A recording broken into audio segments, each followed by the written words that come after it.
Let's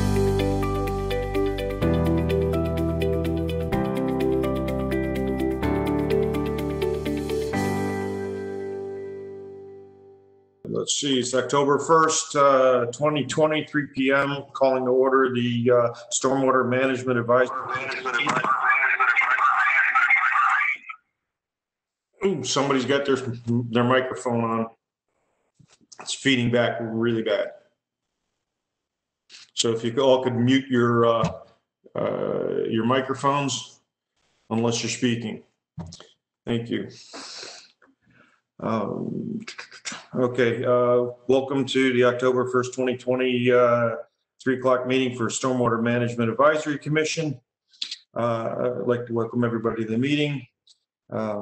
We have a request for an excused absence from Jonathan Page. That's why I'm standing in today to run the meeting. Are there any objections to his excused absence?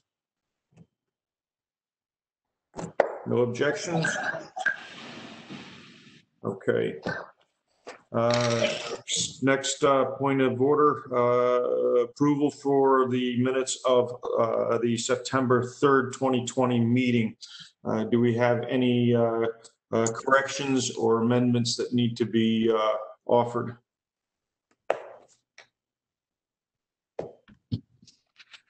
Vote for approval. Okay. Do we have a second for the approval? Kevin Kane, seconds. Minutes are approved. Okay, now let's move on to I'm going to turn this over to Wayne Miles for a commission stormwater staff update and matters of importance. All yours, Wayne. Great, thank you, Mr. Chair. Appreciate it. I am going to start off with the update of the Rainwater Rewards Program, the quarterly report, and I'll turn it over to Justin Harcum, who administers that program, for the update. Justin? Good afternoon, everyone. Miss you guys. Have not seen y'all since July. But just this is the time for the quarterly update. As most of y'all are aware, we are in the process of making a transition with some CIP funds to further fund the Rainwater Rewards Program. I think Wayne has mentioned that in the past at past meetings. I just wanted to kind of set the table with that. We are required to do a quarterly update. As you know, the Stormwater Quality Cost Share Program, which is now known as Rainwater Rewards, was approved in 2009. It was created to financially assist citizens with the installation of stormwater SCMs or BMPs on their property when they are in excess of current stormwater regs, to the extent that funds are available, and to the extent that the project is reasonable and practical. So citizens are eligible between 75 and 90% reimbursement. And Kelly, do you have slideshow up? I'm just not seeing on my screen. Wayne has the presenter role. He needs to pass that. There you go.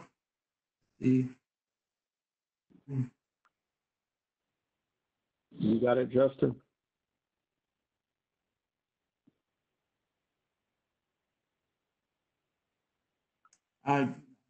Dolan, you said he passed it to Kelly? Or it says, now I'm the presenter, all right? You got it.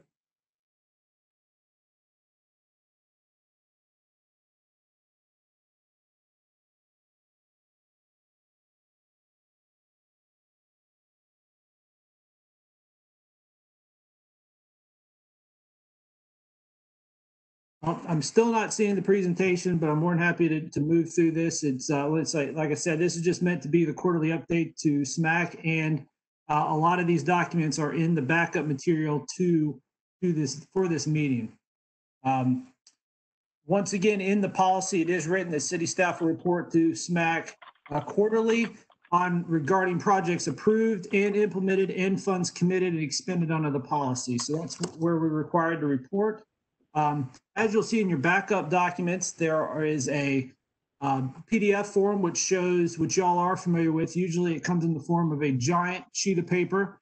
In this case, like I said, it's in the backup memo, and it does show all the projects that have been approved since July, which are the 4 that you saw back at the July SMAC meeting. There is also 7 projects that have been completed, meaning that they have been successfully installed and then reimbursed, and they have started their maintenance period. And so if anyone has any questions on anything in that handout, let me know.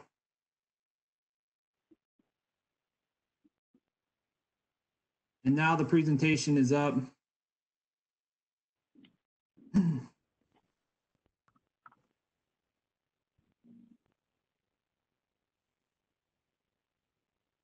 And Kelly, you can move on to the next slide.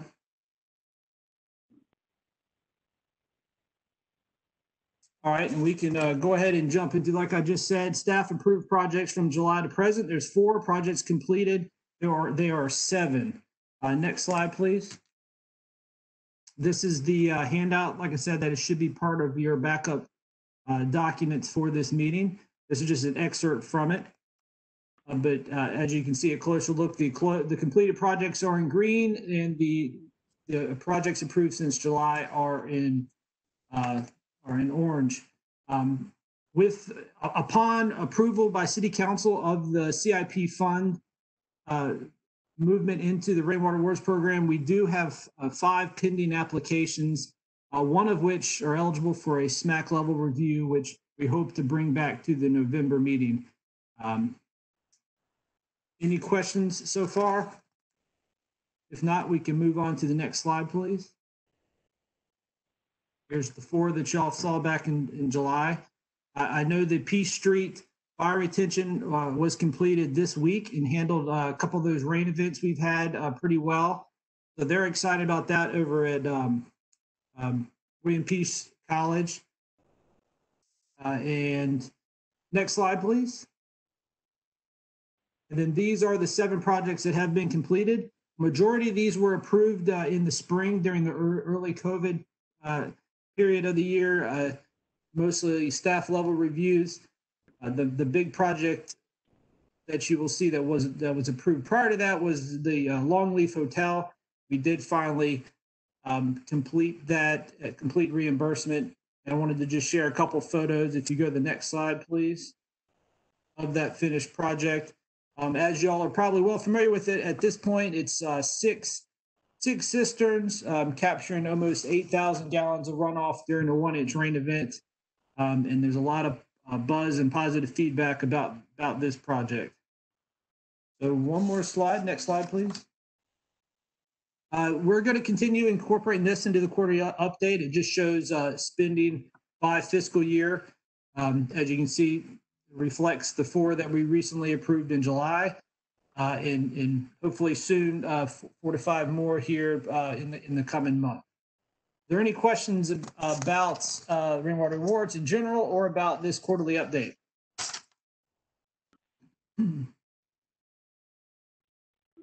Hey, Justin, this is Wayne. One comment just to supplement what you said related to the anticipated additional funding.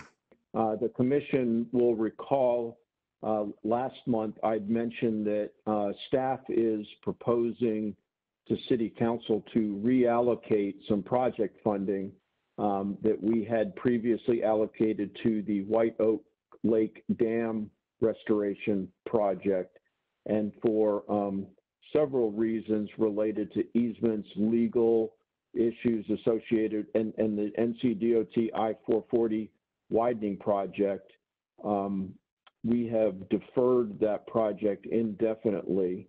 It's about $4.65 million that we had previously allocated to that project. So the funding that Justin is referencing is one of the items that we're proposing to reallocate that funding to. There's more details on the council agenda but I believe it's $250,000 that we are proposing to reallocate to rainwater rewards.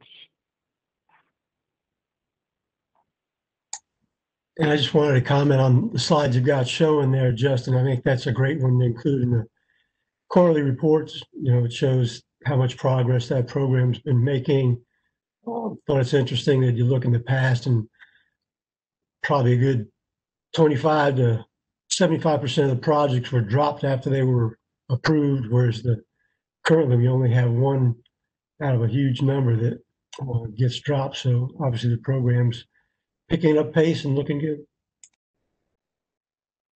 Thank you, Mark, for the feedback.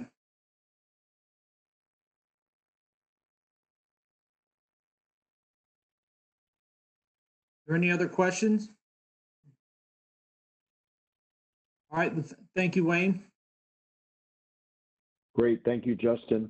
The next item that we'd like to discuss on the staff updates is some good news that we've received on a Dorothea Dix stream restoration grant.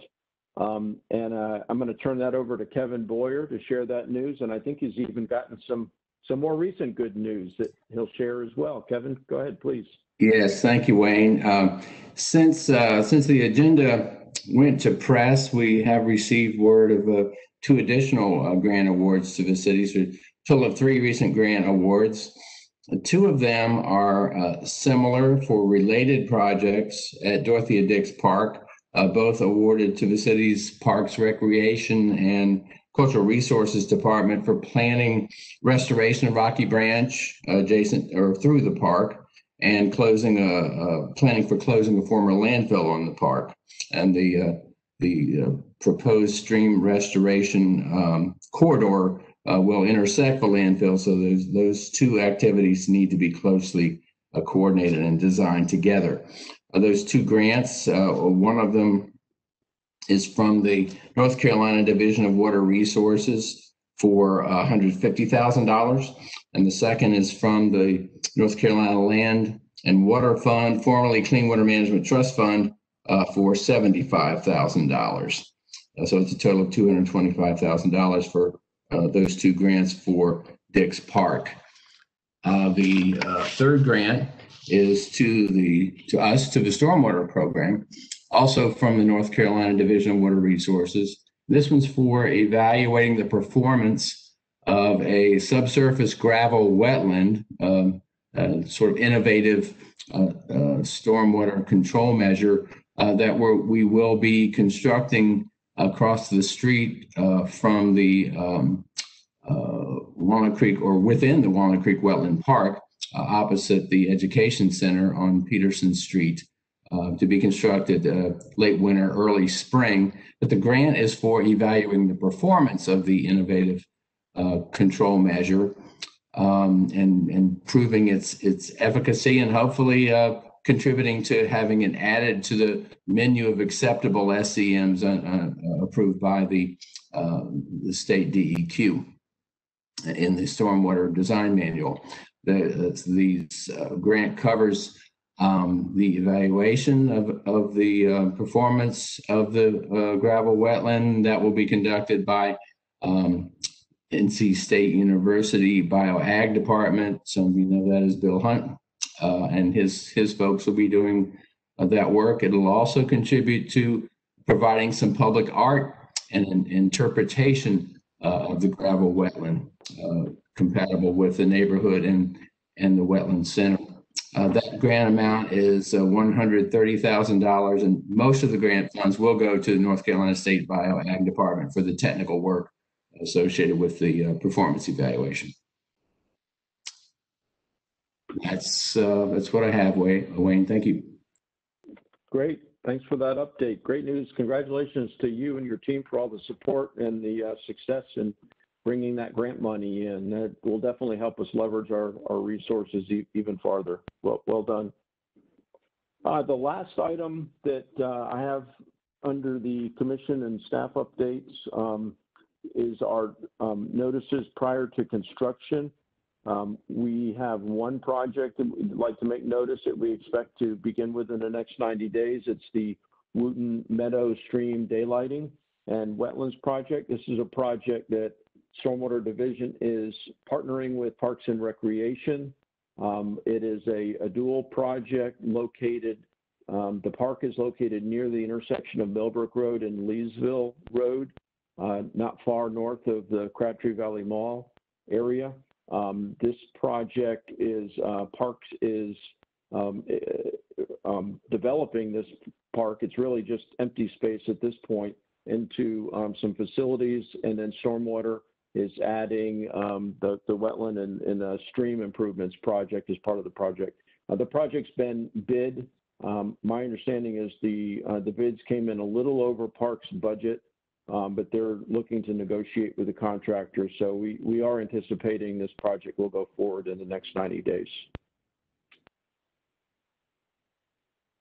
Mr. Chair, that's all I have today on that item. Be glad to answer any questions anyone has.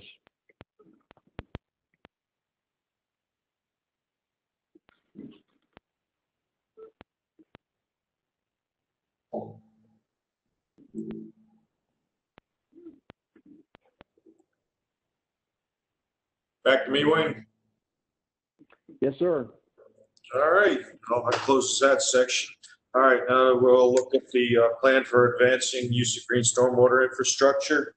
I'll take that. Yeah, I'm gonna hand it right off to you, Kevin. Take it. Well, I'll defer to Mark to kick it off and help where I can. Okay, That we works. go ahead and kick this off. Our committee met this past Tuesday, I guess it was, to talk about this. And previous to that, on Monday, stormwater staff and myself very briefly met with the planning department to talk about potential modifications to the Unified Development Ordinance for advancing GSI. I'll talk about that a little bit later. But I thought we had a pretty productive meeting on Tuesday. Claudia Graham, David Markwood, Ken Carper, myself met. First part of that meeting, we talked about how we actually would report out the progress we made in that committee. And Kevin provided a great, well thought out outline of how we would present that, what kind of format, what things we should include, what the timeline would be for presenting that to council. And we'll use that to move forward. I think we need to bring that first to SMAC, and SMAC would approve the format of that report before it ever went to council. But I think we're pretty comfortable with it as a committee. He covered the draft policy for using GSI on city projects. Our consultant Tetra Tech is working on that. They showed us examples of the Chavis Memorial Park. That's well underway, where they'd be incorporating GSI into that, I guess, the second phase of Chavis. And they also showed us an example of the Raleigh Civic Campus, which is still in very preliminary draft stages. So they can't do a whole lot with that yet. But it looks like pretty good opportunities for that. Then we talked about incentives to developers for encouraging the use of GSI. We talked about the Green Raleigh review that's in place now. It looks like staff has really done pretty much all they can do with that. There's just not enough incentives available in that to make it exciting for developers to come in and use GSI. The one potential opportunity seems like there is lowering the bar for qualifying for that Green Raleigh review. And that Green Raleigh review has some incentives that involve a speedier, more streamlined review and the relief of some of the fees that are paid for the city for that review. But it comes to the order of several $1,000s. And for a lot of the major projects where green infrastructure might be exciting to use, it's really not enough to entice them to stray from the traditional, easily programmed methods of stormwater management. Two other things we talked about that looked like, I skipped one. Let me get back to potential revisions for the Unified Development Ordinance. We've got some provisions in there now But as I said, the stormwater group met with the planning department to talk about some additional revisions to that. That would be things like increased density, increased building heights, a higher percentage of credit in open space areas. And it appears there's some possibilities there that the planning department is willing to consider as part of that UDO changes. And I think I'll let Kevin talk more about that when I get finished with this section here. But then we talked about a couple of other additional opportunities that we haven't used yet. And that's special conditions for rezoning requests and zoning variances. When people come in for rezonings or variances, that's an opportunity for input from staff and city council to get some additional improvements along with those requests and to offset potential impacts. And so that may be an opportunity to get developers and rezoning applicants to provide some GSI as part of those variances or conditions of rezoning. We thought that those might be particularly applicable to projects that aren't increasing impervious surfaces and the state requirements, regulations. We're not allowed to request any stormwater management on those sites.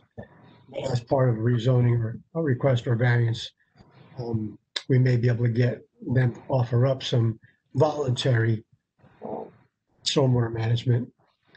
And another potential opportunity is developer agreements. Sometimes as part of development requests, developers provide some additional incentives, things to help their project move through the council, move through city quicker. And so there's an opportunity there to work with developers to see if they would voluntarily apply GSI to their projects. And I'll let Kevin talk a little bit, since I wasn't able to attend much of that meeting, what the outcomes of the meeting were with the planning department on potential additions to the UDO to incentivize use of green stormwater infrastructure. Sure, Mark. Going first to the special conditions for property rezoning or zoning variance and really developer agreements as well. This may be an opportunity for getting more GSI into private developments where zoning is involved or where city partnership in the project is involved.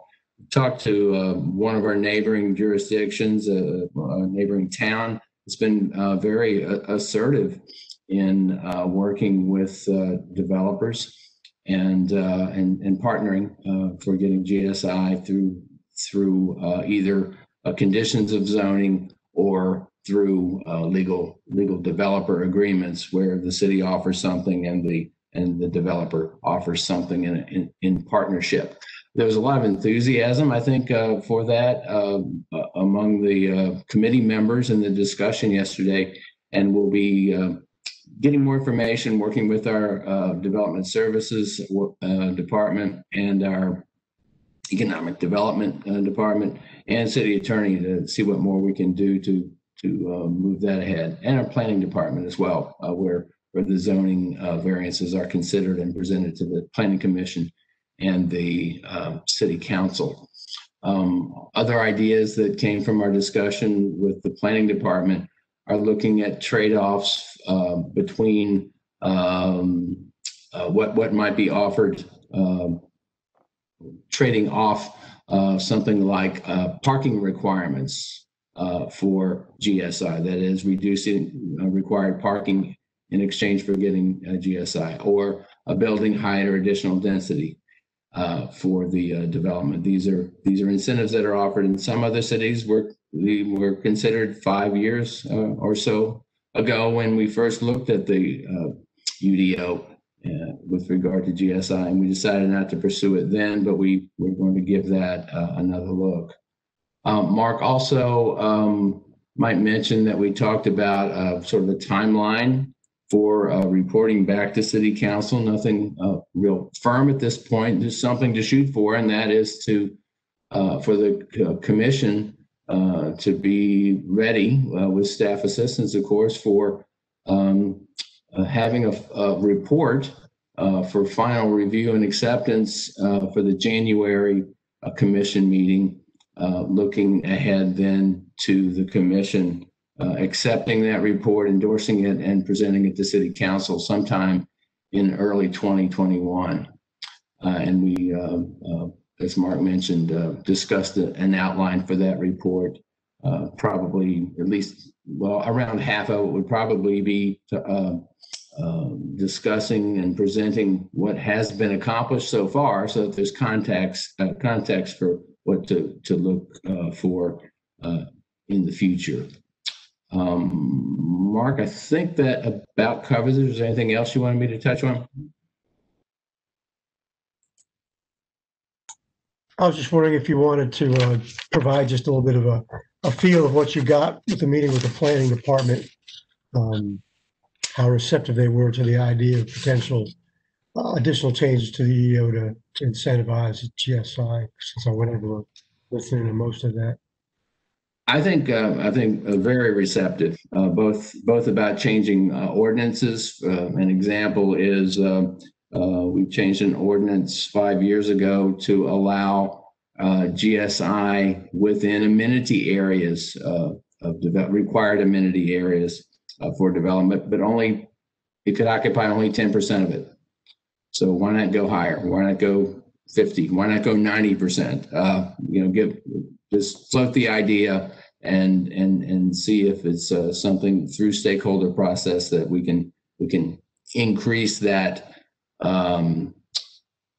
incentive in the ordinances. Also, there was a very strong interest and I think enthusiasm for pursuing the developer agreements and sort of leveraging conditions for rezoning to get more GSI, and having arranging for stormwater staff to work more closely with the planning department's case managers in making sure these opportunities are identified and presented to the planning commission and to the city council, so that they, through the political process, can weigh whether the trade-offs are worthwhile and meaningful.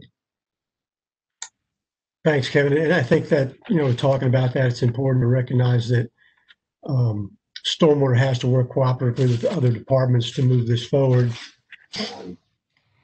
While we do a portion of the review of new development, there's numbers of other departments involved in that, and getting their support to help move this forward is pretty critical. And something I really didn't touch on initially, but is a key part of this GSI subcommittee and the work we're doing is, we're struggling a little bit to get the private sector to embrace green stormwater infrastructure. So one of the major thrusts of the program is to get City of Raleigh projects to voluntarily incorporate GSI to serve as an example and to get people familiar with how it works, to get some numbers that we can share with the development community that this is working, it is viable, because everybody's a little bit scared of something new and it has not been applied to a lot of new projects on a large scale. And so this is an opportunity to do that. Since the city council wants to promote it, we can work with the other departments to carry that forward. I think that's what we're going to see a lot of the work in the near time when we work on finding ways to entice the private community to do more work. That was kind of the gist of the meeting, and we are waiting on some additional work from Tetra Tech on applying that to some city projects to see how that looks. And I think we'll be working on putting together some of the components of that report, and we will decide whether or not we have enough information for a full discussion in October, or whether we're going to push our next meeting to November. But we'll share with a full smack what we decide on that once we look and see how much progress we're making between now and towards the end of October. That's all I have, unless you have anything additional. Kevin or Wayne, you want to add? I do not. Thank you. Summary, I have nothing to add. Thanks, Mark and Kevin. Okay, well, that seems to wrap up that subject. Let's move on to flood monitoring on flood early warning system program update from Scott Bryant, please. Good afternoon, everyone. Hope you're all doing well. Kelly is going to be pulling up our presentation, and he is also going to join the presentation, as is Barbara Moranta. So I'm going to kick it off and then turn it over to Barbara and then Kelly, and then we'll all take questions.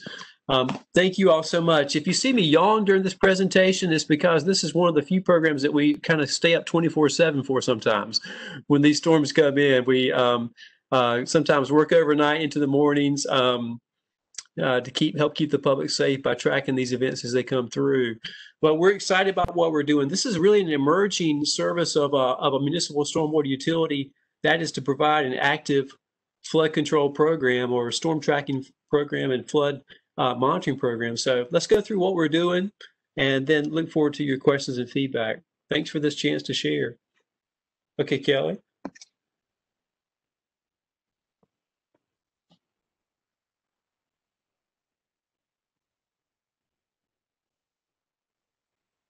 It wouldn't let me unmute myself. All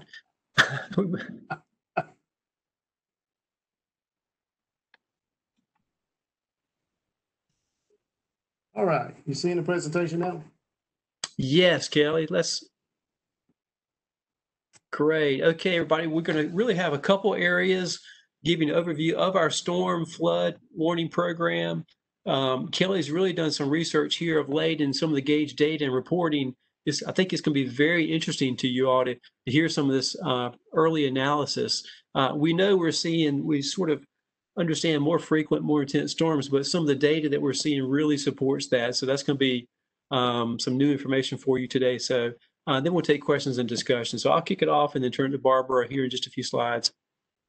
Okay, so what elements do we have in our storm and flood tracking program? This is one of our new elements. It's really a traffic flood camera. About a year or so ago, we started putting these in place. We're partnering with our transportation department. They have numerous cameras citywide. And a couple of years ago, we were in the emergency operations center, and Kelly and team actually observed, wow, I think we can see some creeks with some of those cameras. And so we really leveraged that idea, have installed a number of additional cameras along Crabtree and Walnut, some of our more flood-prone locations, and they're able to give a visual validation of the stream conditions and flooding, and really is to help us to raise the awareness of flooding impacts.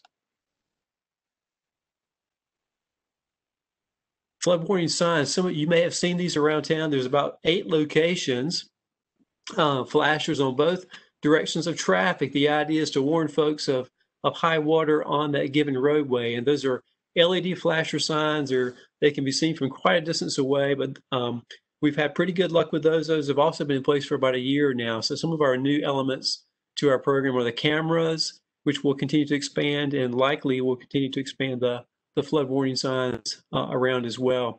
These provide an automated flood warning for traffic. They start flashing automatically with a local sensor there at the roadway. They provide notification to us at the city staff through text and through email so that we're aware when they're activated. And we are looking to install more of those. Another program that we're excited about, the commission may be aware that we really have a growing interest in dam safety, actually oversight of a number of city-owned or operated dams. The most significant one currently is Lake Johnson. We've actually got a automated valve control for the riser for the drain out there at Lake Johnson, where we're able to lower the water levels in advance of storms. And we really have seen good success in doing that in advance of storms. That really helps with downstream flooding along Walnut Creek. One of our key partners, really a key partner in the storm flood tracking program, is the United States Geological Survey. They do a fantastic job. We have a number of stream gauges and rainfall gauges around the city, and here they are in yellow. You can see them all along Walnut and Crabtree at key locations along those major sources of flooding throughout Raleigh. So we have a 5-year contract with USGS. It's just been renewed here by council recently, and we're working on the new agreement. The city funds the ongoing maintenance cost, and the USGS operates and maintains those gauges. we're really excited this fall and this winter to be working with USGS. An enhancement to our new 5-year agreement is called the Alert 2 program, and that's basically going to give us 5-minute reporting data from the gauges, where it's currently 15 minutes. In some locations it was 5, but they've had to take that off very recently, but 15 minutes. So to have 5-minute data, very timely data, because we've seen these streams can rise quickly, and we want to provide as much notice for our safety responders as possible. So getting updates every 5 minutes can be very, very helpful. Look for that within the next year on all of our gauges, and we'll bring back a report to the commission when those are installed. In addition to that, we're going to add at least 4 more rain gauges around Raleigh to complement what we already have in place. Okay, this is we call this our stream flood gauge dashboard. At the heart of this are the USGS gauges and the information that we pull from the USGS network. But our IT team has worked with us very closely to build this dashboard. Here you can see the gauges on one screen for Walnut and Crabtree. So it provides a real quick look here. You see the blue lines are the stream levels over time, and the various alerts and warning levels are above that. 2 thresholds that we have when we see that stream levels are 4 feet from actual flooding, we'll start to get alerts out to the city team. At the 2-foot threshold, again, given that creeks can rise very quickly and there needs to be time to respond and provide those resources in the field, the 2-foot marker is our threshold for actually calling 911, that flooding is imminent in a given location. So we do that periodically, and we've seen that in some of the recent storm events where we've had to actually call 911 for the alerting. At this point, I'm going to turn to Barbara Moranta. Barbara is going to give an overview of our flood early warning system, and then she'll turn to Kelly, and then we'll all take questions. But again, thanks for this chance to share, and Barbara, I'll turn over to you. Thank you. Thank you, Scott. Good afternoon, everyone. I appreciate the opportunity to share more about our flood early warning system. The goal of the flood early warning system is to provide advanced notification of potential flooding hazards. This will allow for early road closures, notifications to residents, and evacuation of areas before they flood. The Flood Early Warning Program, or FUSE as we call it, is a forecast-based warning system. And what that means is that the program looks at forecasted rainfall over the viewing area and then models the creek flows. Phase 1 of the FUSE program focused on Crabtree Creek, and this phase was completed in June. Since then, we've used the FUSE program to track a number of storm events, and you'll see some of the results on the next set of slides. We just kicked off Phase 2 of the program a few weeks ago. Phase 2 will continue the calibration effort and expand the program to Walnut Creek. So the next 3 slides show a few more details on the FUSE program. Next, please. So the FUSE program is a web-based program accessible to city staff. The program uses radar rainfall, such as the example shown on the screen. This example was taken from the August 31st storm event. You'll see on the slide, the rainfall is color-coded based on the amount, just like you would see on a weather map. And so this program takes the radar rainfall as it comes in. It's refreshed every 5 to 15 minutes and runs it through the calibrated model. The model then projects what the water levels will be along Crabtree Creek based on that rainfall. Next slide, please. In addition to looking at the rainfall that's occurring in real time, the FUSE model incorporates rainfall forecasts. The model takes the rainfall forecast and then uses that to predict levels on Crabtree Creek. So by using the forecasted rainfall, we can get additional lead time if flooding is predicted to occur. The FUSE model also brings in the stream level data from the USGS gauges that Scott talked about. So in the FUSE program, you can see the actual creek levels and the model predicted creek levels side by side. And we'll look at that on the next slide. Next, please. So this is a screenshot from the FUSE system during Isaias. There are 5 graphs here, represent 5 locations along Crabtree Creek. And the graphs display the levels in Crabtree Creek over time. So this screenshot was taken just after the peak levels were hit. You can see here, and each graph has two lines. The actual observed data from the gauges is in red, and the model prediction is in blue. In the storm event, we're looking to see if the model blue line will cross over into that flood stage that Scott mentioned. And the flood stage is represented by the red shading at the top of each graph. So in the zoomed in figure to the left, you can see that the model blue line is just below the flood stage. And what we are pleased to see in our phase 1 project was that there was a good correlation between actual observed creek flows in red and the modeled in blue. So as we move into the phase 2 of the program, we'll be able to see this type of information along Walnut Creek, and this will increase our ability to warn residents in advance of flooding events. The program will also add inundation mapping so we can see which buildings or facilities may be impacted. And I'll turn it back over to Kelly. Thank you. Good afternoon, everyone. Hope you're doing well. Evan could probably, by the end of this, probably give this presentation himself. He's seen it before. He gave this one a few weeks ago to the group he's with over there with Wake County.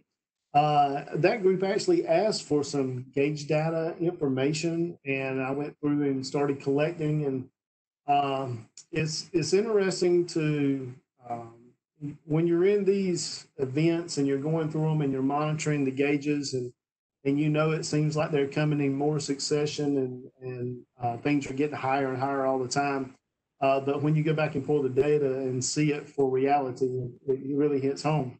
So hopefully you'll appreciate some of this information. So we went back and looked at our USGS gauge data, and we have 15 locations in the city of Raleigh. We got 22 in Wake County. And some are older gauges and some are newer. Most of the newer ones for us with the city around Walnut Creek.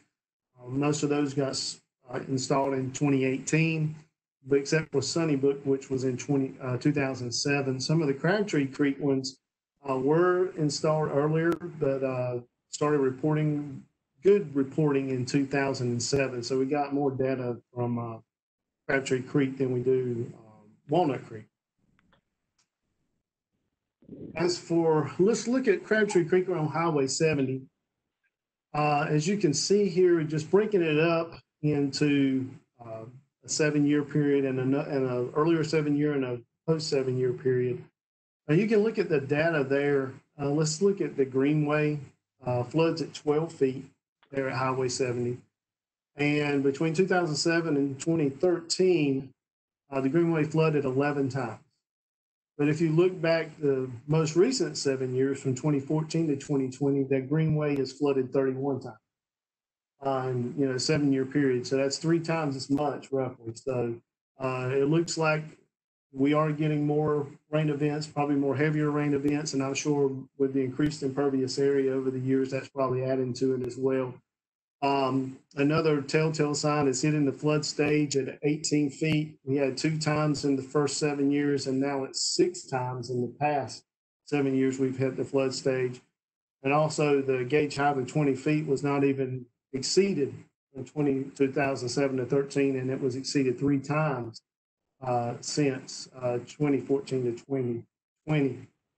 And that's just in the Crabtree. So what I want to do is also look at Walnut Creek and see what was going on there and see if we're seeing anything different or something similar. So I went back to the Sunnybrook Gauge, since that's been in since 2007. And pretty much you'll see the same thing, and maybe even a little worse in some senses. In the first one, looking at, it only exceeded the 10-foot gauge height twice in the first 7 years, but it exceeded it 11 times in the past 7 years. And also Sunnybrook Road, had the flooding point for Sunnybrook Road is 12.7 feet. So if it gets up to that gauge height, Sunnybrook will start to flood. Well, that never happened in the first 7 years, but it's happened twice in the last 7 years. And they were both in the 2016 and 2017. Another thing that we looked at or pulled up was annual rainfall, and y'all probably just in thinking probably could figure this out. But pulling the data from the last 10 years and this being the 11th, you can see starting back in 2010, 2011, 2012, we were close to normal. Normal on average being around 43 inches. We were a little bit below in 2010. But since, if you look there at 2013 on through 2019, we've been above average every year except for last year where we were average last year. And obviously in 2018, depending on which data you look at, we broke the record at RDU in 2018. And as for 2020, so far we've got 41.54 inches and our average is 43. So we're on course to hit 55 inches if we keep going at the pace we're continuing. You can see that on the 2020 graph on the screen right there, that we're pretty far above normal. Now, what do we do when we have these events and we're monitoring here at the office or now at home, potentially, depending on the situation and how bad we feel that the storm is going to get? Well, pre-event, we go and try to get out as much as awareness as we can. We will do some data to get some mapping with some floodplain areas, overlay that with our billing system where we bill customers and pull contact information and do reverse 911 calls to them if they're in the floodplain and let them know that they're in the floodplain and they could be potentially receiving some flood events. Also, we put stuff out on social media, on Twitter and Facebook pre-event. And we've also had police and fire go door to door to knock on people's doors, maybe at apartment complexes or other places like that who we don't have contact information for in our billing system. And obviously we put stuff on the website as well. Now, reporting during the event, so who do we send this information to? Well, we compile emails and put information in the emails and send it out to the Emergency Operations Center and emergency communications and also city management, because they need this information to make decisions on, what roads need to be closed or what area may need to go where you might need to go knock on doors and tell people they might need to get out because the water's coming up higher. There's a Parks and Rec is going to be using the information, public utilities. A lot of folks use this information to make decisions across the city as a whole. And calls, what we do when we get into the warning stage, we'll call 911 and let them know of a road that's potentially getting into flood stage. And also, if we have problems with some of our lakes, we will call dam safety. If they look like they're about to overtop soon, we'll call them and also call 911 on those situations. And also, once in a while, we'll put something out on social media, on Twitter or Facebook during the event. Now, what do we send? We have key messages that we send in the email about, obviously, roads that were potentially flooding, dam concerns. We send stream levels out, telling exactly what the level is and what the action level is or warning level is and what the flood level is. So people can see how close it's getting as the water is rising. Also, we send out information there. If you look at the bottom on our flood warning signs that Scott spoke about, if they are good or in the green, they're not flashing, but if they're flashing, we'll put them in the flashing column. And also rainfall. We use the flood early warning system Barbara spoke about, where it has the rainfall data. It predicts how much rainfall that we've had and also how much we may potentially be getting in the next hour. And we take that information and put it in the email as well. And with that, that's all we have. If you have any questions or discussions, feel free to do so at this time. Yeah, I had one question. I'm sorry. No. I heard somebody speak up. Yeah, Claudia, but I can wait. Go ahead, Claudia, you go first. Thank you. So Scott and Barbara, thank you very, very much for this report and this information, because I think it's, as everybody knows, this is one of my particular areas of interest. So I have a couple of questions and I'll try to make it quick if I might. So you mentioned warning residents or are residents warned by any particular entity, and how are they warned in the case of an actual event? Scott, do you want to take that one? Yes, I'll start off and you all add. Thank you, Claudia, for that question. Yes, awareness, as Kelly mentioned, is one of the things we do pre-storm. We want to get the word out. That's really one of the best things that we can do if raising the awareness of flooding and potential flooding and never driving through or walking through or moving through floodwater areas. One of the key things that we can do before really significant storm events, like for example, Hurricane Florence a couple of years ago was predicted to have 15 or more inches of rainfall. And thankfully, we did not receive that here in the Raleigh area. But we had done a reverse 911 of all property owners within a floodplain area.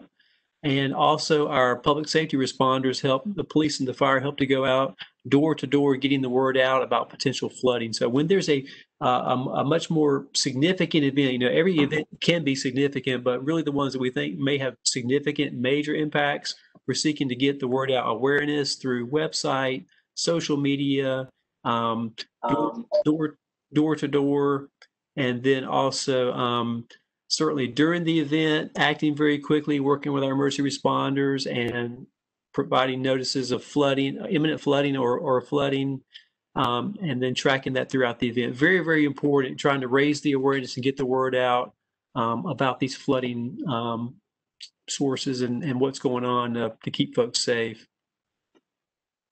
So what, and yes, what I really wanted to know was how people are notified in the case of imminent flooding and an event is actually occurring. And I think I understood your answer. There you mentioned the expansion of the flood warning system and that you were going to add other locations. So my question is, how do you decide what locations to add?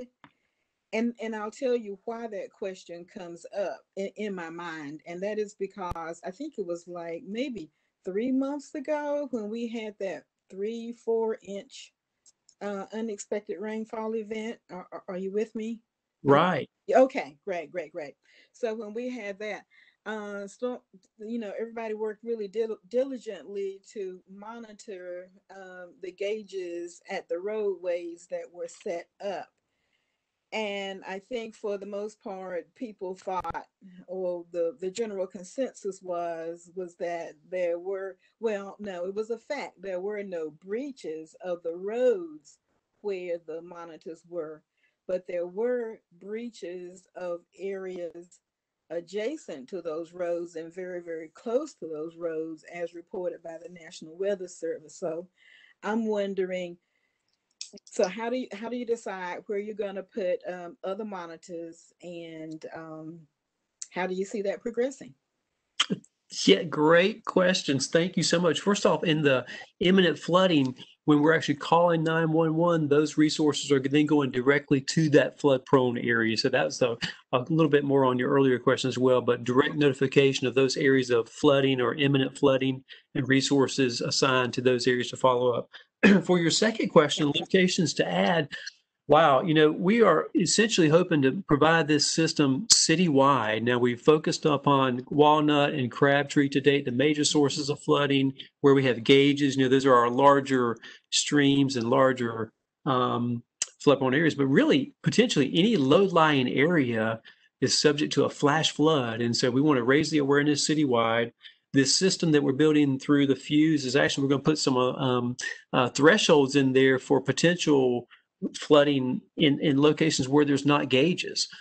For example, if 1 inch of rainfall occurs in a half hour in this upper part of a watershed, we might expect flooding, and we're going to be able to build in alerts once it's calibrated and validated to get the word out, even beyond the major floodplains of Walnut and Crabtree. So eventually we want to have some level of alerting, raising the awareness of citywide potential sources of flooding. So in terms of locations to add, we look at a couple of things. What are the major sources of flooding? And those to date have been Crabtree and Walnut.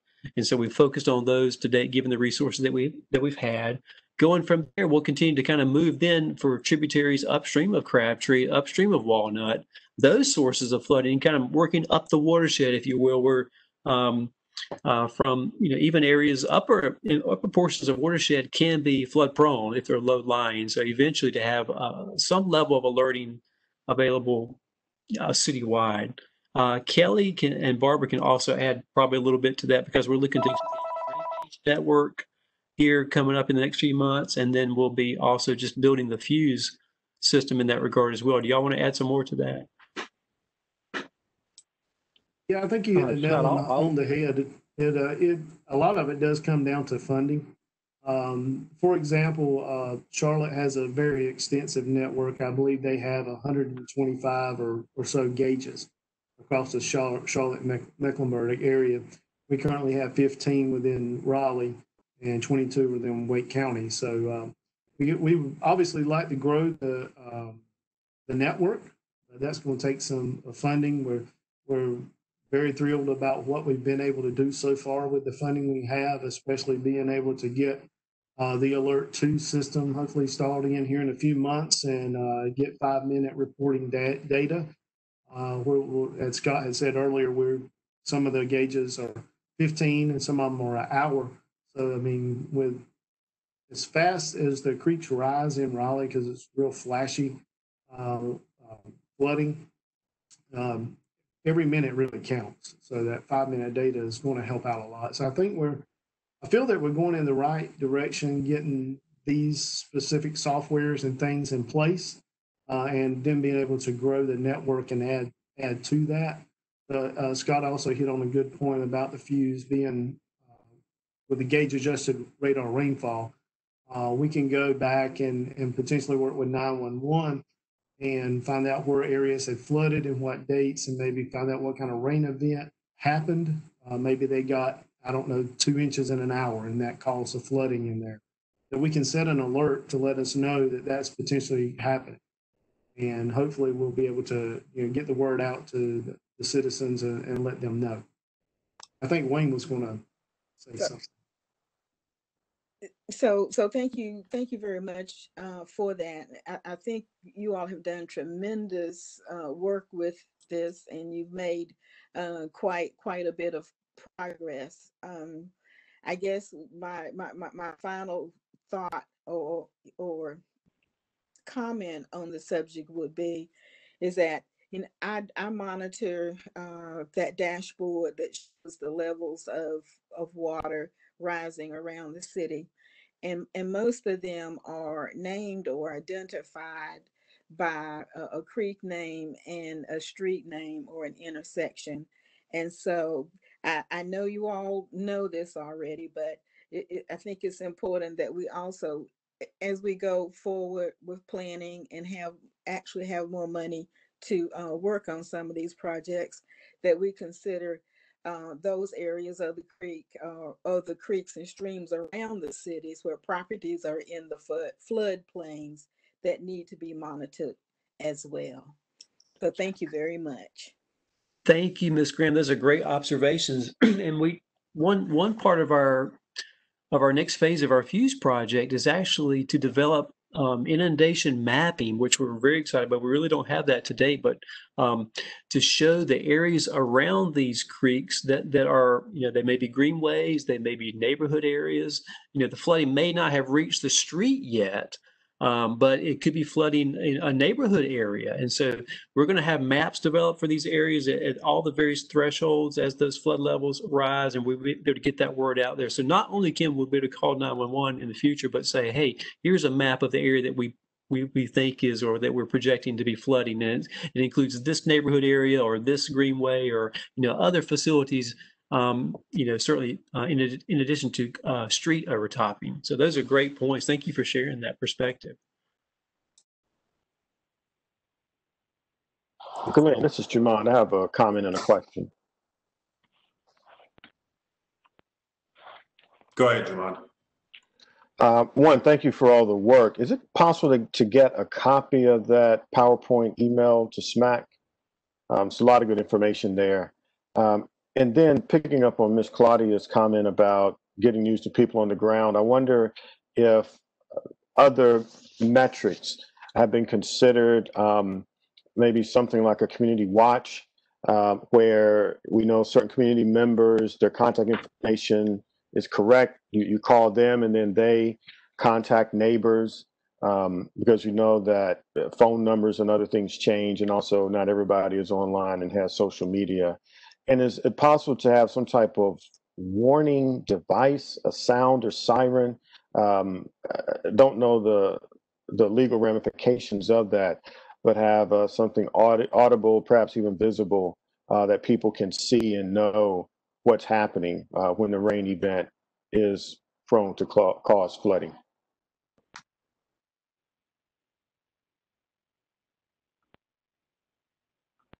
Very Anybody good else thoughts, want? Yeah. Reverend Taylor. Yeah, I like that idea. We'll definitely consider how we can incorporate that into our warning system.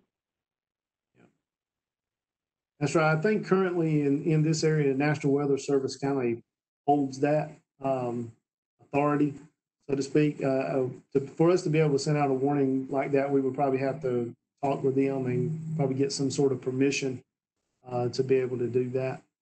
But yeah, I think you got a great idea. You hit on some ideas I had as well about partnering with citizens on flood reporting, letting us know during the event what's flooding and where it's located, and so we can, because we can't see everything, but the citizens out there can. And we might be able to develop some app or something where we can communicate back and forth with citizens in the areas. I'm not sure, but we can look at something like that. I agree, Reverend Taylor and everyone. That's a great discussion. Getting the word out, raising the awareness, partnering, using all the technology and the tools and all the resources that we have, and sharing information to get the word out there as quickly as we can to all of the community. So thank you for sharing that. We'll continue to build the program. And, really appreciate the feedback on that. Yeah, a couple of questions too. If I might, and a suggestion. I don't know if you guys have you mentioned this or not, but I'm part of an organization that we have a lot of members at events, and they have a system where I guess they get phone numbers and text information to like 300 or 400 people at a time. And wonder if there'd be a possibility for setting up a text list of people that want to receive notifications in given areas, business owners or whatever, about that, whether that's viable or not. And then a technical question on how well those road signs are doing with the flood warning on them.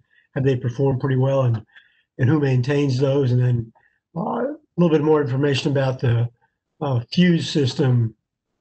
Who's actually maintaining that and doing the calibration and stuff? Is that a piece of software we're using, or is there a large organization that's behind that? Thanks, Mark. Great questions. I'll provide a little bit of feedback there, and Kelly and Barbara and everybody, you all help me out as well. In terms of the text notifications, yes, we have talked with our 911 EM partners about the ability to do that, and there could be certain emergency situations where that information can be pushed out to all the cell phones, all the phones within a given area. For example, downstream of dams, if you will, if there's an imminent emergency condition or a significant flood. So that's something that continuing to be reviewed. In terms of the fuse, we are working with a company called View and Associates on their flood warning system. They have hydraulics integrated software designed just for flood warning and just for the kind of application that we're building here. We have access to that system. We're building it through and with the consultant partner. We envision through this next phase, what we're calling this phase 2, to really have it effectively built out, and then we'll go into an operation mode, being sort of turned over to the city. It is a cloud-based system. It's hosted and maintained by the provider, with the city having access to all the information that would come out of that. So Kelly and Barbara, you all can probably help me with more of the technology aspects of that if you like. But I think that's the basic idea, being built for the city of Raleigh, but it's running off of a system developed by the View and Associates team.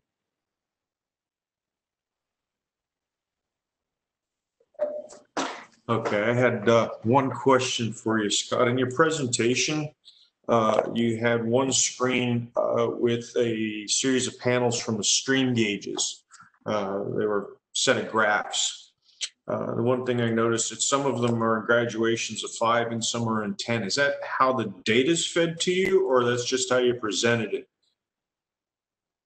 Yeah, thank you, Mr. Taylor, for that. Kelly, you want to pull up those slides and we can look at it real quick. It's likely a function of the data format. I can pull it up, but I can go ahead and tell you what it is. It's the reporting, like Scott had talked about earlier. Some of the gauges report every 15 minutes. It'll get 5-minute data and report it every 15. And other gauges will get 15-minute data and report it once an hour. And then once the creek levels gets up to certain parameters are reached, we can then start pushing out more frequent data. What I was specifically referring to is the vertical scale on the left. Some of them are increments of 5 and some are in increments of 10. And what that does is over time, if you use a greater graduation, it flattens out your graph. Do you possibly find that visually misleading, that they're not consistent? Not for me. I mean, I know why it's done. The gentleman with the city who set that up, he did it so it would, to try to get them looking consistent on the screen on the monitor, because some gauge areas you have a higher level, like Highway 70. To get the Highway 70, it's got to go up to 27 feet to flood it, and to get to let's say Sunnybrook, it's like 12 feet. So it's a lot less. It's a function of range. Yes, correct. Okay, that makes sense. Anybody else have any other questions? All right, I'm going to hand it back to Wayne. You're up. Excellent. Great. Well, thanks very much. Kelly, if you could send me the screen share permission, and I will go ahead and start giving an introduction of the next item is, I think I had mentioned at the last commission meeting that City Council has asked us to prepare a workshop at an upcoming City Council meeting, and that will be scheduled for November 10th. And the request was for stormwater staff with commission's input to present our vision for where we would like to see our stormwater program go. Talk about potential areas of program expansion, talk about potential areas of policy changes, and make these proposals in a way that is equitable for all of our citizens and economical. And so what I would like to do today is give a little bit of background first of some of our mission, a previous vision statement, propose some ideas for potential revised vision statement, and then talk about some of the program priorities, areas of expansion. Some of these you will recognize from the budget discussions that we had last year, which we are about to embark on updating those proposed levels of service and budgets. And we'd like to get your feedback before we do that so that we can incorporate it into our budget as well as incorporate that into our vision presentation that will go to City Council. So based on the feedback we get today, we will bring back a draft presentation for the workshop at our next commission meeting, which will be in early November and will be before the November 10th council workshop. So that'll give us a final opportunity to get some feedback from you all. So as a very quick review, we have a mission. I think this is a very good mission. We're open for input, but I think it has served us well to manage stormwater, to preserve and protect life, support healthy natural resources, complement sustainable growth for the community. Don't believe this needs to change, but we're open to suggestions, ideas, if anyone would like to propose anything at this point. And feel free to jump in if someone would like to stop me or propose an idea, or we can wait till the end and come back for discussion. We have a lot of services that support the mission. Again, don't need to go into details here, and I think you all are getting more and more familiar with all the different areas of expertise, of program focus that we have within the stormwater program, all aimed at supporting that single mission. In 2017, and I think maybe a couple of you were on the commission at that time who are still here, but we've had a lot of new faces, new ideas. This was a vision that was developed as part of a strategic plan that was developed in 2017. And I think it's got some good elements in it. So I wanted to review it with you quickly. I do also think that the way our program has evolved since then, there's some opportunities for a little more focus and a little broader reach than this vision in 2017. A key element here, though, was the really recognizing stormwater as an asset, which I think is a very good theme to continue carrying forward. We would like to propose, though, a slightly modified vision, and this is hot off the press, so feel free to give us feedback, good, bad, one way or the other. We do think that this could be used as a broader communications method for residents into the future. So here's the new vision that we're proposing, and it's evolved around the slogan or tagline, "Be Storm Smart." And so the vision is, we would like to be the smartest stormwater program possible to economically and equitably achieve our mission. So I'll let that sink in a little bit. And then I'd like to talk about what that means in our minds. What does be storm smart mean? I think it does embody a lot of the direction that we're going. It means our citizens are knowledgeable and engaged. They understand how to prepare for storms. They know what to do in storm events. They understand what we do. We as a program make smart, data-driven decisions. You're going to hear a lot about our asset management program next month and the data we're collecting and how we will use that data to make better decisions. We communicate well with our customers and invite their participation and input. We use our resources wisely, whether those be physical assets, employee assets, and other resources, monetary resources. We hire and retain dedicated, diverse, and highly qualified team. We're smart about how we use our infrastructure and manage our natural assets. We have a plan for keeping citizens safe and building resiliency. So that's what this means to us. We're looking at ways that we can use this tagline as a campaign, as a communications theme to roll out information to customers, to set the tone within our program where we would like to go.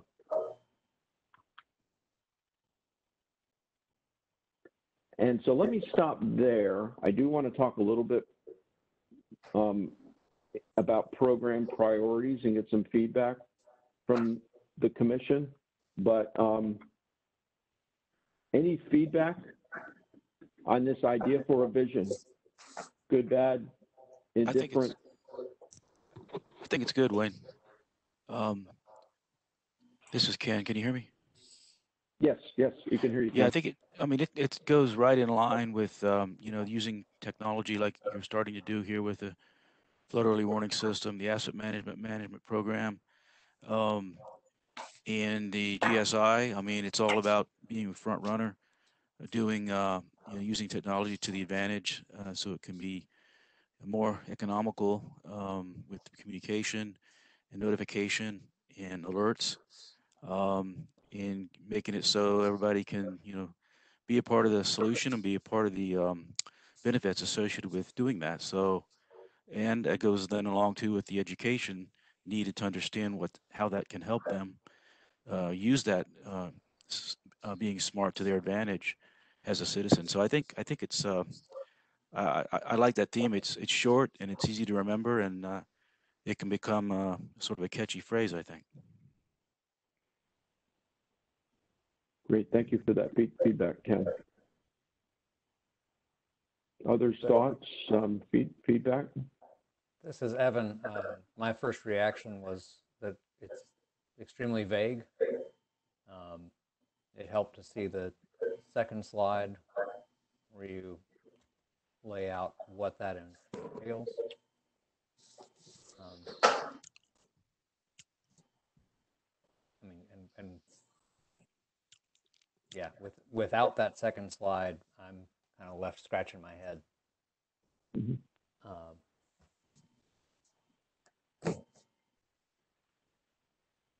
Good. Yeah. No, I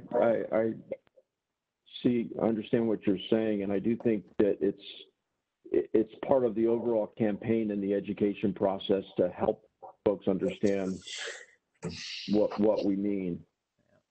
I think, and it is a balance of keeping it short and kind of catchy, as Ken was saying, but yeah, try to be more specific too. Like I'm not set on keeping the previous vision, but the prior vision statement to me speaks more clearly to the goals and outcomes to be achieved. It may not be the right vision anymore, but that form of a statement says more to me in terms of a one-liner.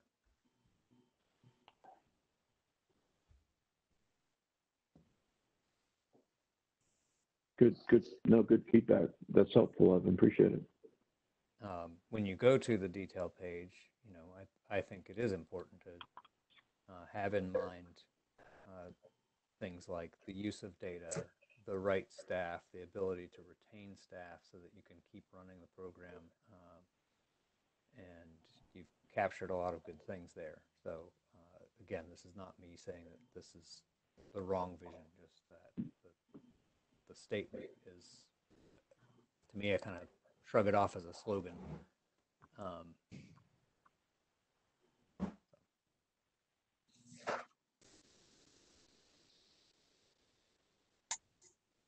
Wayne, this is Claudia. Mm-hmm. Yes, hi, Claudia. Yes, hi. So bullet number 1, our citizens are knowledgeable and engaged. Well, I guess that's okay, but all of the rest of them start with the word we and the verb. And I was just thinking maybe there might be some way to make that more understandable or a little bit more consistent. And then I suggest, if it's at all possible, as you are describing what it means to be storm smart, that you don't use the word smart. Just a thought. Mm-hmm. Yeah, this is Mark. Thank you. I like the tagline, and I echo Ms. Graham's comments. Claudia, had the same thing I did, where we define smart, but then use it in our in the explanation. I think we probably need to pull that out. And I too have the kind of feeling it's vague initially, but I really don't have a problem with using storm smart, provided that that the following information used to explain that. And something that occurred to me was, as part of that tagline is conveying that it's both the city being storm smart and the residents being storm smart and emphasizing helping them better understand stormwater, their role in it, and what it means in the overall picture. I think we covered that a little bit in the first line, but I think the tagline needs to apply to both the city and the citizens and residents. To tag along with what Mark just said, is a question really. Is there any reason to use just the word storm and not storm water?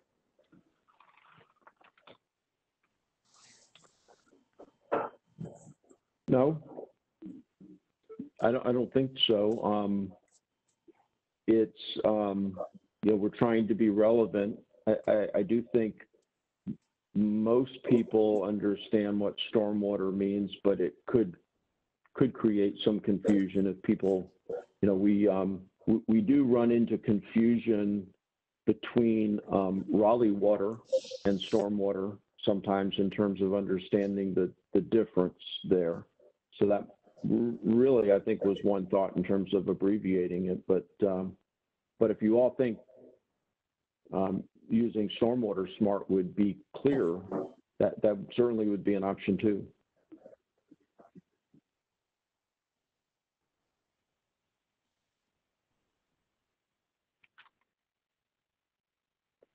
Glenn, I think you're muted if you're speaking. There we go. Can you hear me now? Yes. I spent 35 years in Florida, and every hurricane season, there's always been a campaign about hurricane preparedness.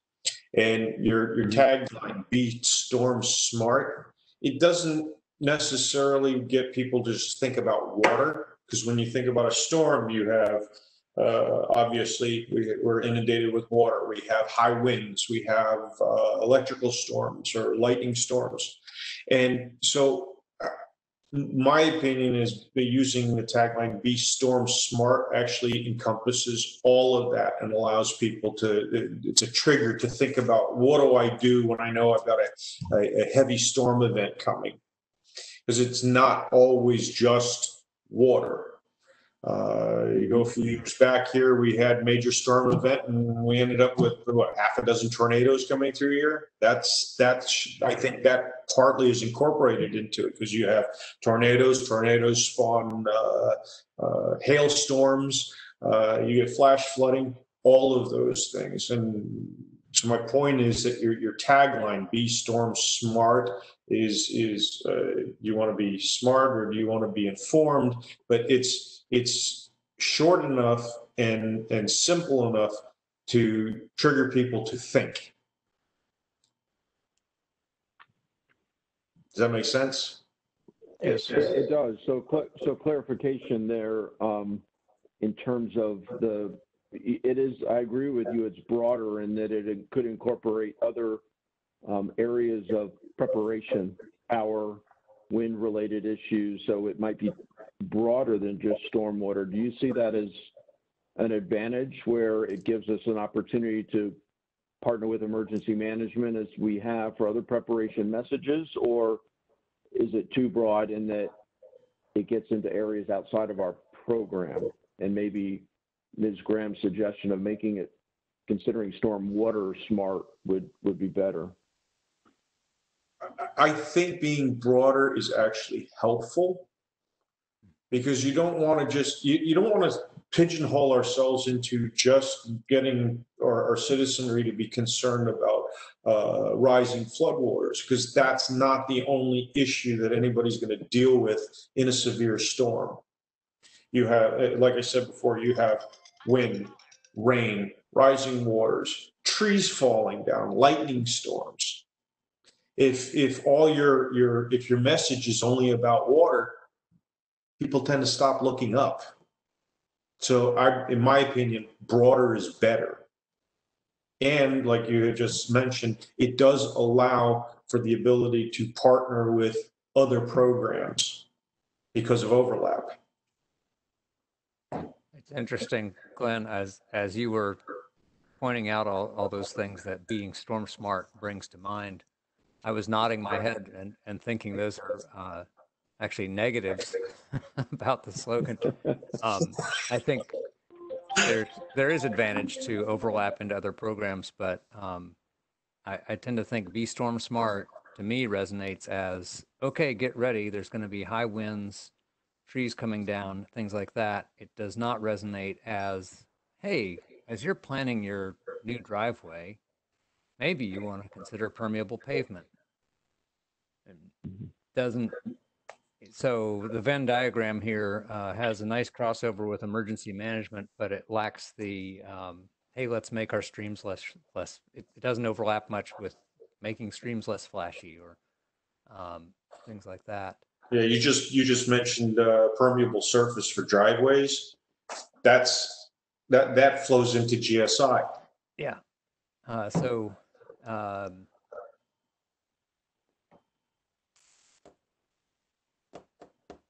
Don't have a better alternative, but yeah, to me, the title looks like we are trying to address some weather event, and that's not. I don't see that as being the primary purpose of stormwater. One of its purposes, of course, but I don't see it as a primary purpose. and I think when you apply this to a like long-term planning context, it's okay, what are we doing to make sure we get runoff the heck out of here as quickly as possible? And I don't think that's where the modern stormwater management approach is going. Certainly not. Well, maybe the issue isn't the word smart, but the word storm. And maybe you would want it to say be flood smart.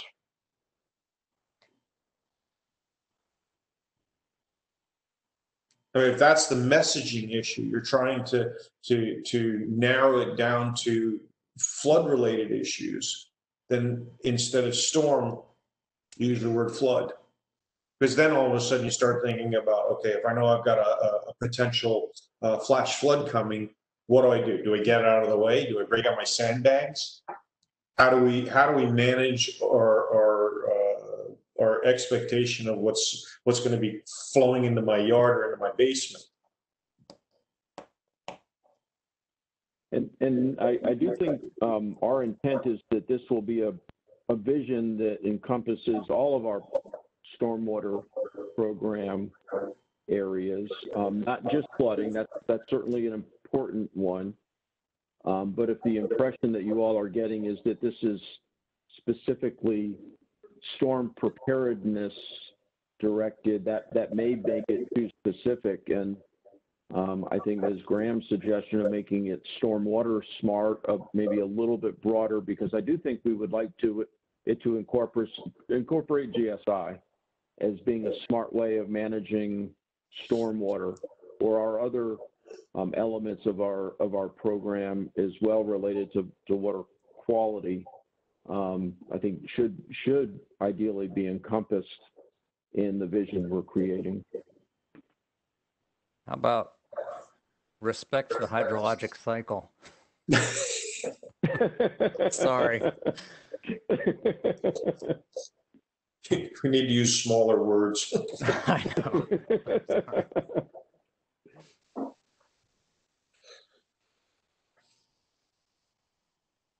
This has been good feedback, good discussion. Other input?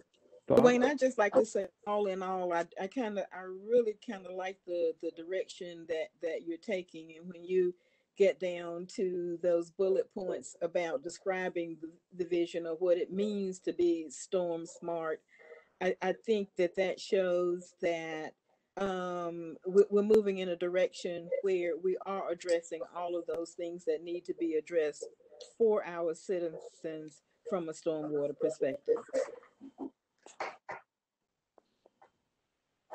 Good, thank you.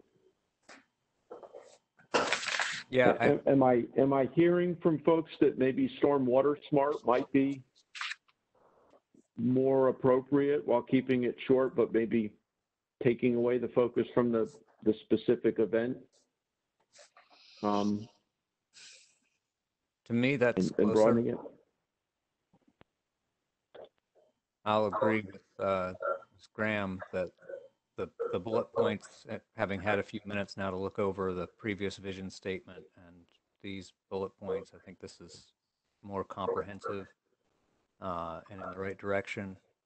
And then regarding the particular 3-word slogan, "Be Stormwater Smart," is I think closer to what we're aiming at. And that can have the immediate, emergency management, flood preparedness message, but also the longer term building infrastructure, encouraging GSI, things like that. Mm-hmm.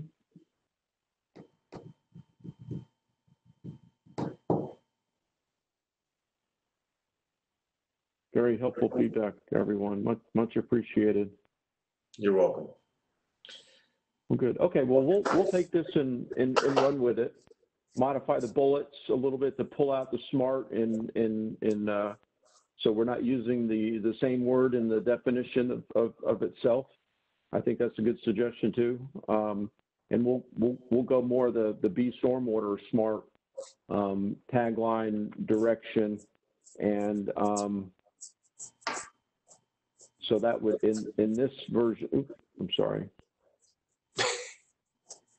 And I guess in the vision here, where we say be the smartest stormwater program possible to economically and equitably achieve our mission, I think we did use the full word stormwater there. So it sounds like maybe we're okay with that vision statement. It was just a tagline that maybe was a little off the mark. So we'll go with the Be Stormwater Smart and develop that idea a little bit more. Yeah, and I'll just say I focused a lot on those 3 words and kind of missed the next line right there.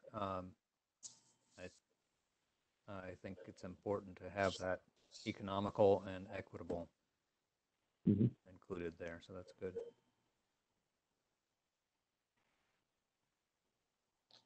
Looks good. Anybody else have anything else to add?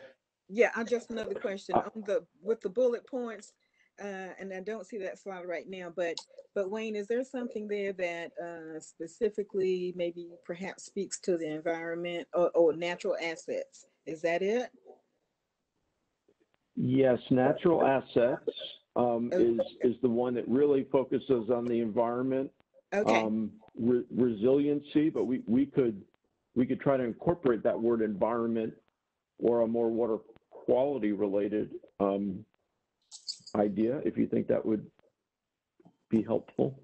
And it may or it may not be, but oftentimes when I think about stormwater, I think about the downstream effects, and I mean like the folk downstream on the news, and to know that we're doing something here about that, doing our part about it,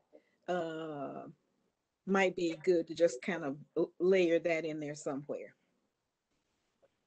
Being good upstream neighbors or something like that. Yeah. Okay. Or whatever. Yeah. Good input. Thank you.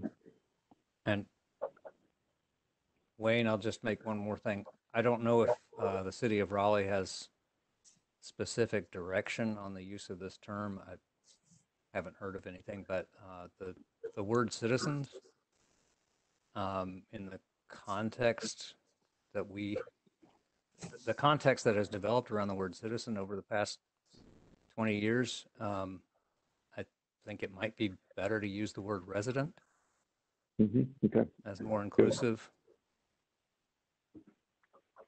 I mean, I actually have heard that in some other contexts.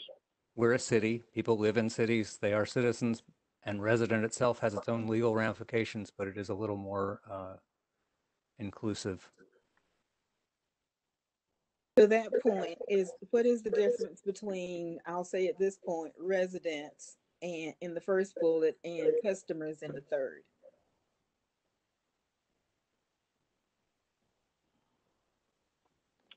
Or is there a difference? There probably isn't inherently, other than customers would specifically be folks that would pay a stormwater fee, is the way I would look at it. Citizens could be people who commute here and work here, but maybe don't live here. That might be a subtlety, but it's probably splitting hairs. so we could use residents. But we really want to make it fairly broad. I think we want to be inclusive rather than exclusive in the language we use, would be my suggestion. Yeah, so my question wasn't a recommendation for any sort of change. I was just wanting clarification. Okay. I think that's an excellent point. I would encourage towards something more like residents, because like some of the conversations we had about flood early warning and who those notifications go to, we want to communicate well with anyone that may be affected by stormwater issues, and we want them to participate in SMAC meetings and call for drainage assistance and things like that. I think that's excellent feedback. And like I said, this is hot off the press, so this is very helpful feedback. I had a question about the warning system. The reverse 911 calls. It can be restricted to a specific area, correct? And if it's restricted to a specific area, does it hit every single cell phone in that area, even if they don't have a 911 area code or zip code? No, area code. Yeah, so there's a couple different technologies. The way we did it for Florence was we took the customer database from Raleigh Water's billing system, and we used the phone numbers and email addresses that were listed for each and every customer in that database for the targeted communication. So in that case, using that approach, it did have to be a customer. And then in situations where there were like what's called a master meter, an apartment complex, or perhaps some condominiums have one large water meter, and then they subdivide the charges to their individual residents. We delivered door hangers and letters and asked the property managers to distribute that information among the individual residents.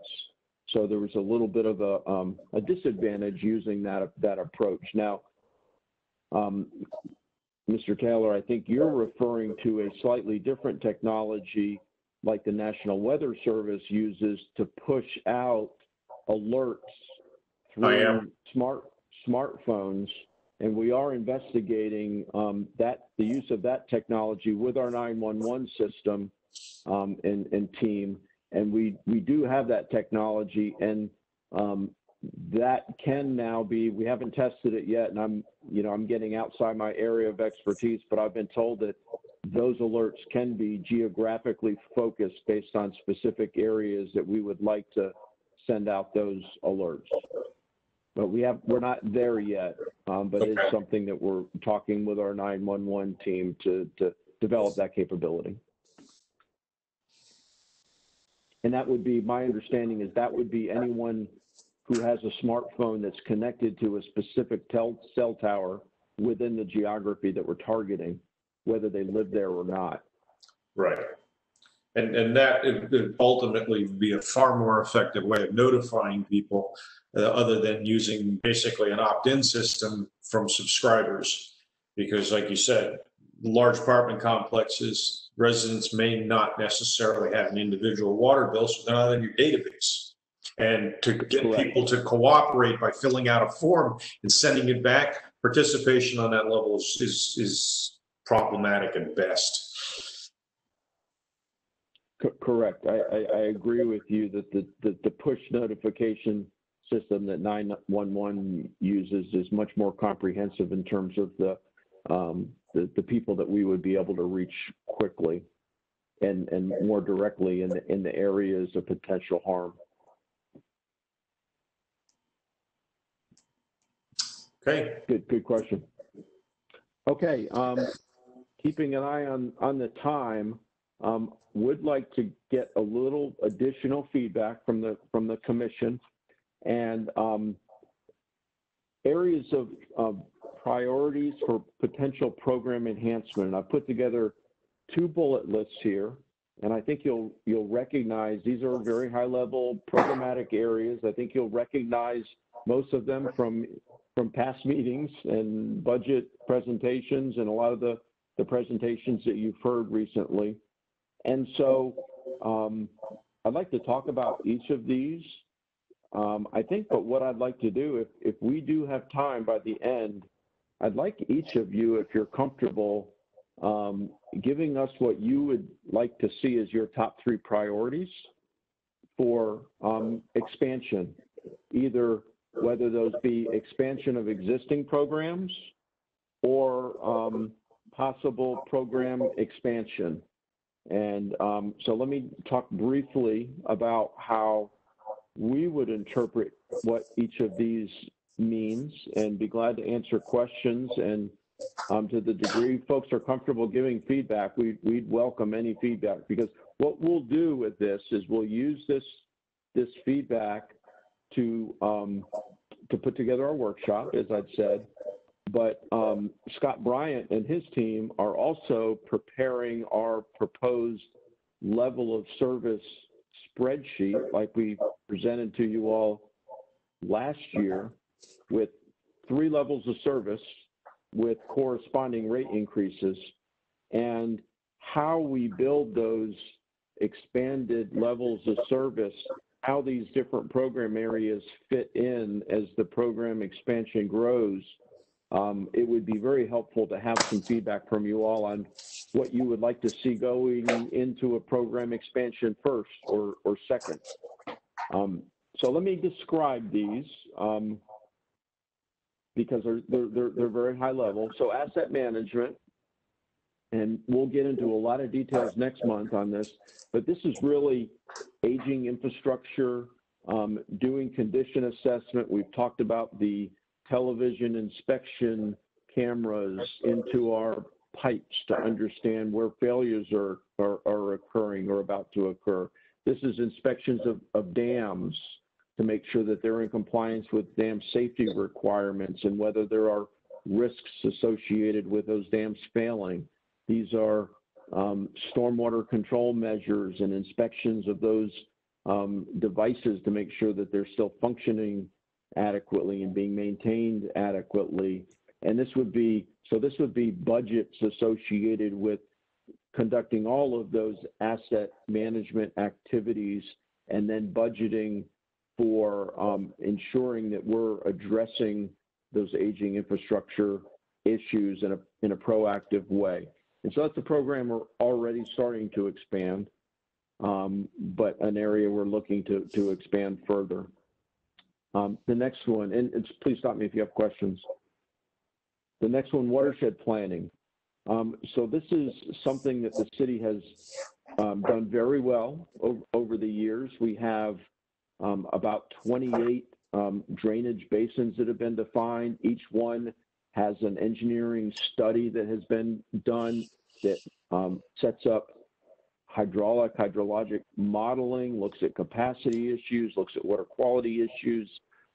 This was something that Mark Sr. and Danny Bowden started early in the stormwater program. One question, though, is that Sycamore Creek drainage basin watershed planning study that Mark and I did in 1990 outdated now? I would propose it is, but that's the last time that was done. So a vision that the staff is proposing is that we would go through all of those watershed plans and update them, perhaps in the next 5 years. That could be a heavy lift. We think it would be probably about $15 million to do all of those again. But there's a lot of advantages. Many of them are old. I mentioned the one that's 30 years.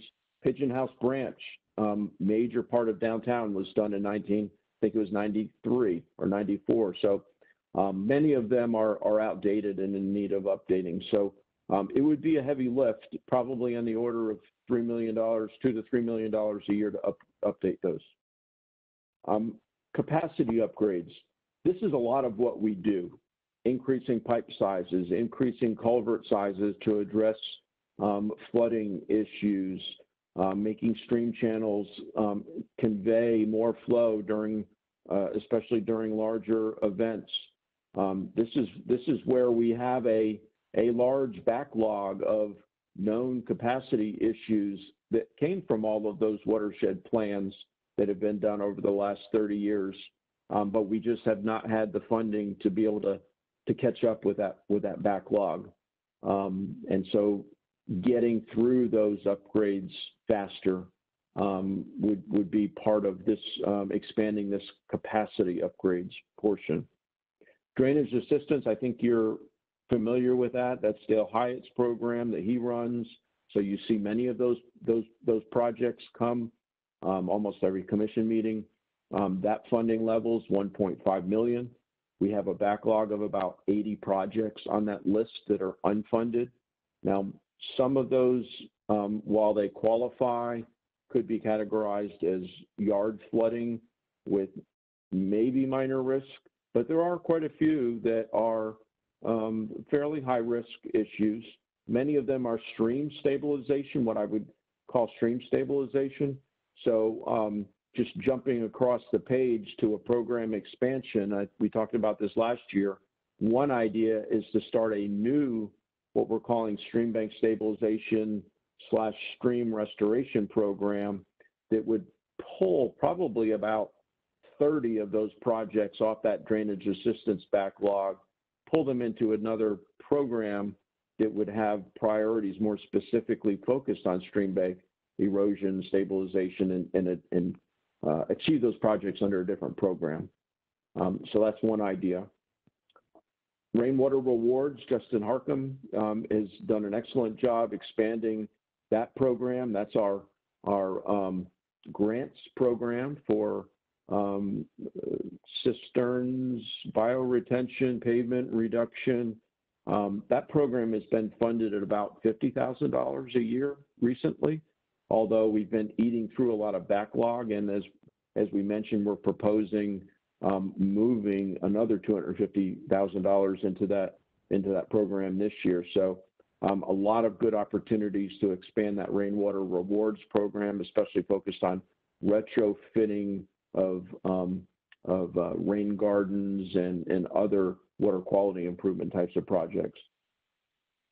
Fuse, just heard a detailed discussion on the flood early warning system, so don't need to go into more detail on that, but that's a program expansion area. And then, so on the right-hand side, I'm categorizing these as new programs. There's certainly parts of these that we have implemented in the past.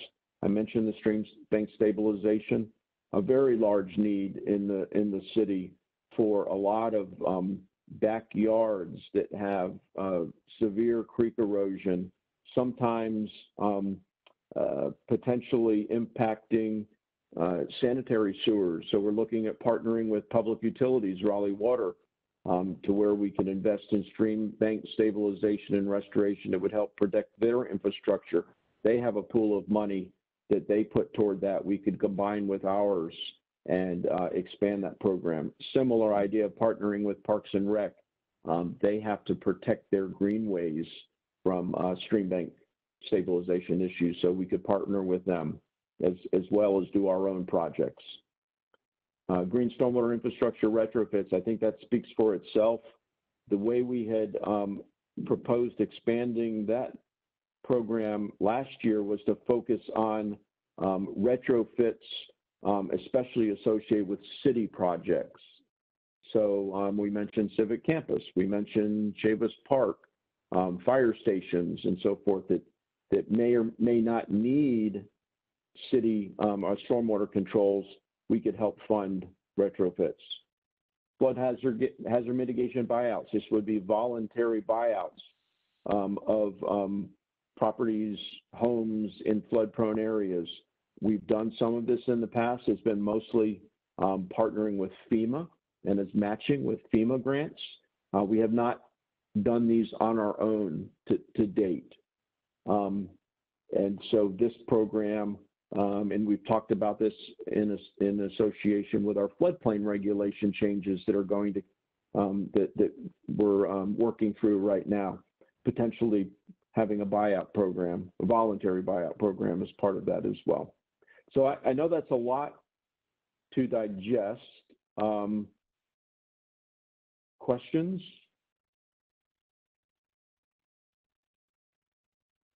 And I know we're down to the last 10 minutes or so. So it may be difficult. What I guess I would like to suggest, if, and this will give you all more time, we'll certainly take any initial feedback. If SMAC members could email me your top 3 priorities from this list over the next few days, that would be extremely helpful. And then we'll take that feedback and use it to help build out what, thoughts on what the level of service steps might be, and we can bring that back to the next meeting. But glad to take questions or take any initial feedback that you all have right now. I think I got comments on some of the titles. I think maybe you should formally, and maybe it's just a room on the sheet here, but I think restoration should be either before or after stabilization on the stream bank part. Just for clarification. And then I think GSI didn't want to be limited to just retrofits. I think it's just plain out implementation of GSI and retrofits, or / retrofits would be a better phrase. And my last comment is, I think if we could integrate, I know they're 2 separate programs, so to speak, but if we could integrate watershed planning with asset management as we consider redoing old studies or crafting new ones, I think asset management should be, I'm not saying it should be maybe a major component, but it needs to be considered as you go through the planning process, and vice versa. I think it needs to be connected, and that would feed some of the other programs that can be sort of related to all that. So that would be my top 3. If I could combine them, I would have those worded differently and use those 4 and make them 3. Good feedback. Thank you, Ken. It's helpful.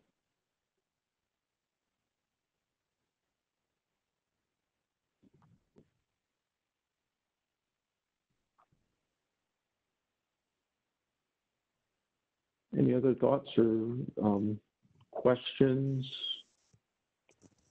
comments at this point? Is there any more, I don't know, brief information that you could share with us, that helps put these things into some kind of a comparison framework? Well, I can show you as a reminder what our proposal looked like last year. And so, well, and I guess what I'm thinking more is the return on investment side of things. And I know it may be very qualitative on some of these.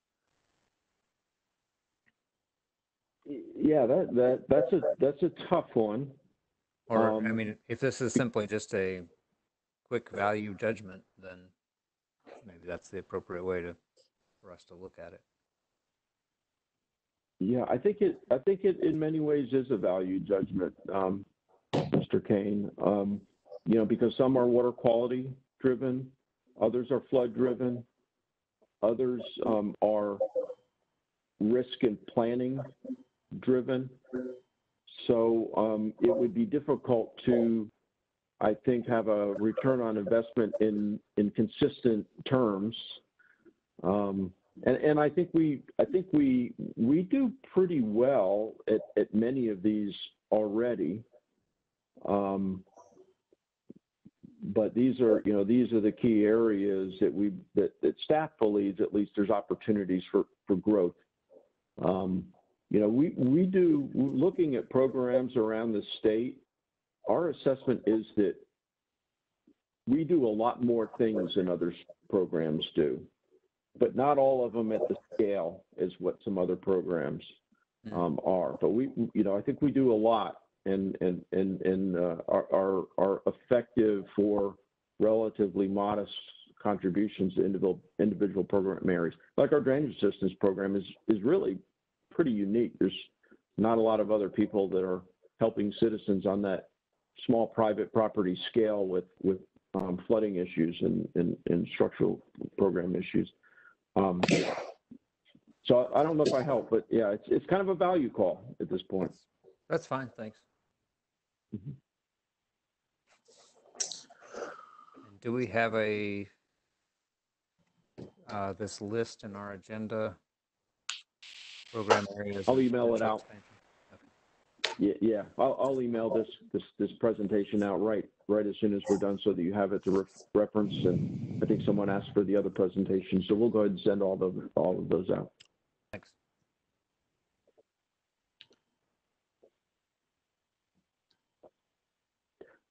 Mr. Chair, I think that probably we're getting close to wrapping up. I will stop sharing my screen. I will check in with comments to see if anyone has added anything. I don't see citizen questions or comments in the chat, Mr. Chair. Okay, well, if there are no public comments or questions, do we have any other business that we need to cover before adjournment?